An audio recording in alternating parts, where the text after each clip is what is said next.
రెండేళ్ల చంద్రబాబు నాయుడు గారి పాలన గురించి బహుశా నాకన్నా కూడా చక్కగా ఏ కార్యకర్తకు మైక్ ఇచ్చినా కూడా నాకన్నా కూడా చక్కగా చెప్తాడు.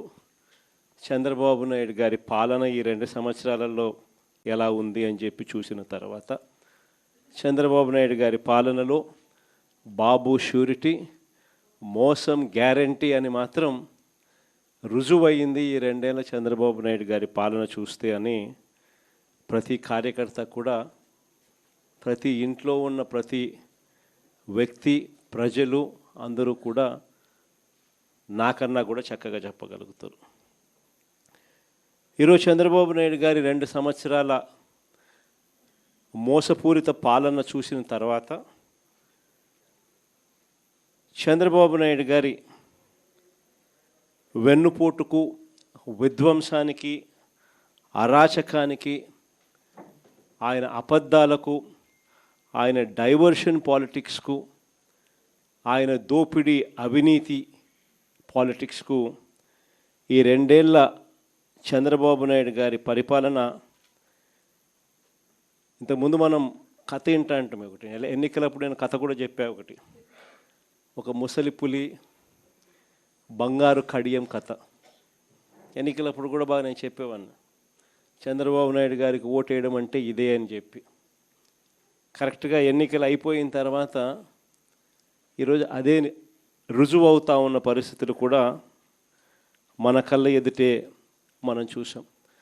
ఆ రోజుల్లో ఏమో చంద్రబాబు నాయుడు ఆ నోట్లో నుంచి వచ్చిన మాటలన్నీ కూడా జగన్ ఇచ్చేవే కాదు, అంతకన్నా ఎక్కువ ఇస్తాను అని చెప్పి ఆ రోజు చంద్రబాబు నాయుడు గారు పులి బంగారు కడియం కథ మాదిరిగానే ప్రజలందరినీ కూడా నమ్మించిన పరిస్థితి.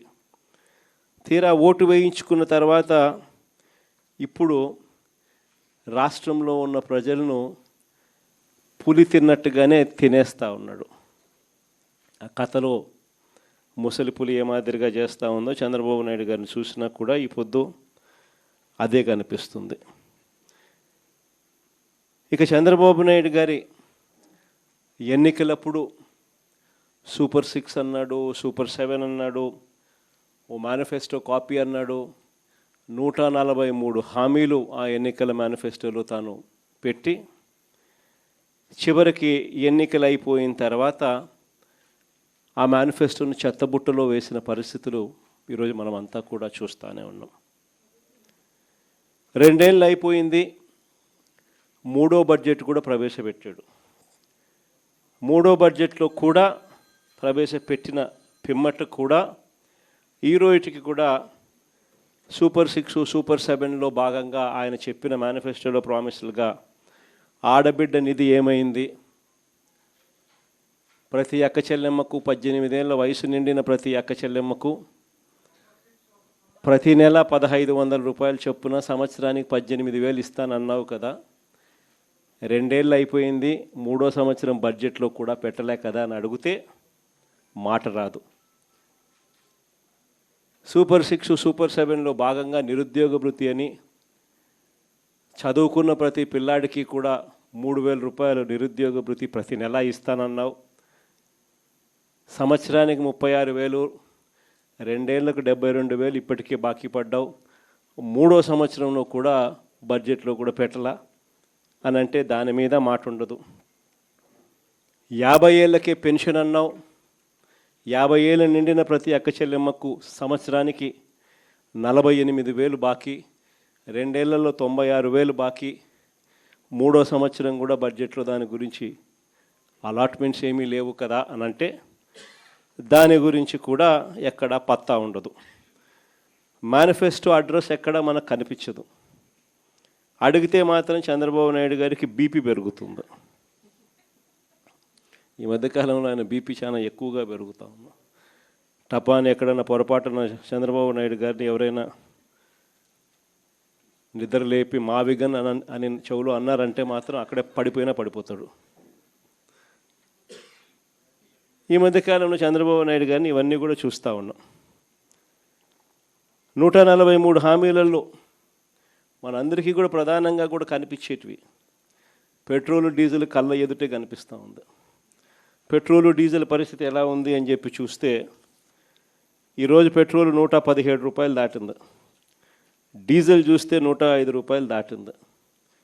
ఈ పెట్రోలు ఈ డీజిల్ను చంద్రబాబు నాయుడు గారు ఎన్నికల మేనిఫెస్టోలోనే పెట్టారు, అధికారంలోకి రాగానే పెట్రోల్ డీజిల్ రేట్లు తగ్గించేస్తాను అని. చంద్రబాబు నాయుడు గారు అధికారంలోకి వచ్చి 2 ఏళ్ళు అయిపోయింది, 3వ సంవత్సరం కూడా మొదలైంది. ఈరోజు పెట్రోలు డీజిల్లు విపరీతంగా బాదుడు కనిపిస్తూ ఉంది. ఇప్పటికే పెట్రోల్ 117 రూపాయలు దాటింది, డీజిల్ 105 రూపాయలు దాటింది. ఇందులో స్టేట్ గవర్నమెంట్కి వచ్చే ట్యాక్సుల రూపేణా వచ్చే సొమ్మే పెట్రోల్ మీద 31 రూపాయ 62 పైసలు, డీజిల్ మీద 23 రూపాయల 46 పైసలు. ఒక్క పెట్రోల్ డీజిల్ మీద మాత్రమే రాష్ట్ర ప్రభుత్వానికి వచ్చే ఆదాయం. సెంట్రల్ గవర్నమెంట్కి వచ్చే ఆదాయం పెట్రోల్ మీద 11 రూపాయల 90 పైసలు అయితే డీజిల్ మీద 7 రూపాయల 80 పైసలు. మరి ఈరోజు 117 రూపాయలు పెట్రోల్ కనపడుతుంది, 117 రూపాయల 10 రూపాయి, డీజిల్ 105 రూపాయల 10 రూపాయి. మరి ఇంత దారుణమైన బాధుడు కనిపిస్తూ ఉన్నప్పుడు నీ పెట్రోల్ మీద నీకు వచ్చే ట్యాక్సులు, డీజిల్ మీద నీకు వచ్చే ట్యాక్సులను నువ్వు ఎందుకు తగ్గించడం లేదయ్యా? ఎన్నికల మేనిఫెస్టోలో నువ్వే కదా ఈ మాటలన్నీ రాశావు కదా అని చెప్పి అడిగితే మాత్రం చంద్రబాబు నాయుడుకు బీపీ పెరుగుతుంది. సరే, ఎన్నికల హామీలలో ఇంకా చాలా ఉన్నాయి. సూపర్ 6లు సూపర్ 7లు పచ్చి మోసాలుగానే కనపడతా ఉన్నాయి. సూపర్ 6లు సూపర్ 7లు పూర్తిగా ఒకవైపున ఎగరగొడుతూనే మరోవైపున ఈ సూపర్ 6లు సూపర్ 7లు అన్నీ చేసేసాము అని ఏకంగా అడ్వర్టైజ్మెంట్లు ఇచ్చుకుంటా ఉన్న ముఖ్యమంత్రి బహుశా దేశ చరిత్రలో ఎవడు ఉండడేమో. ఇంతగా అబద్ధాలను బుల్డోస్ చేసి పేపర్లో అడ్వర్టైజ్మెంట్లు ఇచ్చి మరీ దాన్ని ముందుకు తీసుకొని పోయేటోడు బహుశా ప్రపంచ చరిత్రలో ఎవడు ఉండడేమో అబద్ధాలకు, ఒక చంద్రబాబు నాయుడు గారు తప్ప. ఇదే పెద్ద మనిషి చంద్రబాబు నాయుడు గారు తాను ఫలాని మంచి చేశాను అని చెప్పి చెప్పుకునే పరిస్థితి లేదు. నోరు తెరిస్తే అబద్ధాలు తప్ప ఆయన నోట్లో నుంచి ఏవి కూడా ప్రజలకి 2 సంవత్సరాలలో ఫలాని మంచి నేను చేశాను అని చెప్పి చెప్పుకునే పరిస్థితి లేదు.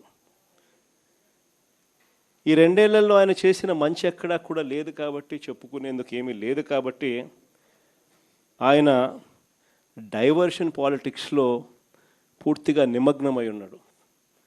ఏ అంశమైనా కూడా డైవర్ట్ చేయాలి, ఏ అంశమైనా కూడా ప్రజలను ఈ టాపిక్ నుంచి ఈ టాపిక్లోకి మభ్యపెట్టాలనే ఆలోచనతోనే, దిక్కుమాలిన ఆలోచనలతోనే అడుగులు పడ్డాయి. అందుకే ఈ మధ్య లేటెస్ట్గా గొడ్డళ్ళు, కత్తులు, కటార్లు అంటూ కొత్త డైవర్షన్ పాలిటిక్స్ కూడా ఈ మధ్యకాలంలో మనమంతా కూడా చూస్తూనే ఉన్నాం. నిజంగా ప్రజలందరూ పిచ్చోళ్ళని చంద్రబాబు నాయుడు అనుకుంటున్నాడు, కానీ ప్రజలు చాలా తెలివైన వాళ్ళు, ప్రజలు చాలా చైతన్యవంతులు. నిజంగా రాష్ట్రంలో ఏ ప్రాంతమైనా బాగుపడిందన్నా, రాష్ట్రంలో నిజంగా ఎక్కడైనా అభివృద్ధి జరిగిందన్నా, నిజంగా రాష్ట్రంలో ఎక్కడైనా పేదవాడికి 4 ఏళ్ళు నోట్లోకి వెళ్ళాయి అన్నా, ఒక రైతు బాగుపడ్డాడన్నా, ఒక అక్క చెల్లెమ్మ బాగుపడిందన్నా, ఒక పిల్లాడు చదువుల విషయంలో బాగుపడినాడన్నా, ఇవన్నీ ఎక్కడైనా జరిగాయి అని అంటే ఒక నాన్నగారి పాలనలోనే జరిగాయి. దాని తర్వాత వైఎస్ఆర్ కాంగ్రెస్ పార్టీ మీ జగనన్న పాలనలోనే జరిగాయని చెప్పి కూడా గర్వంగా చెప్పగలుగుతాను ఈ సందర్భంగా. నిజంగా మంచి చేశాము అని చెప్పి కాలర్ ఎగరేసుకొని మాటిచ్చినాం, మాట నిలబెట్టుకున్నాం అని గర్వంగా ప్రతి ఇంటికి వెళ్ళగలిగిన పరిస్థితి ఒక వైఎస్ఆర్ కాంగ్రెస్ పార్టీకి మాత్రమే ఉంది అని కూడా గర్వంగా చెప్పగలుగుతాం.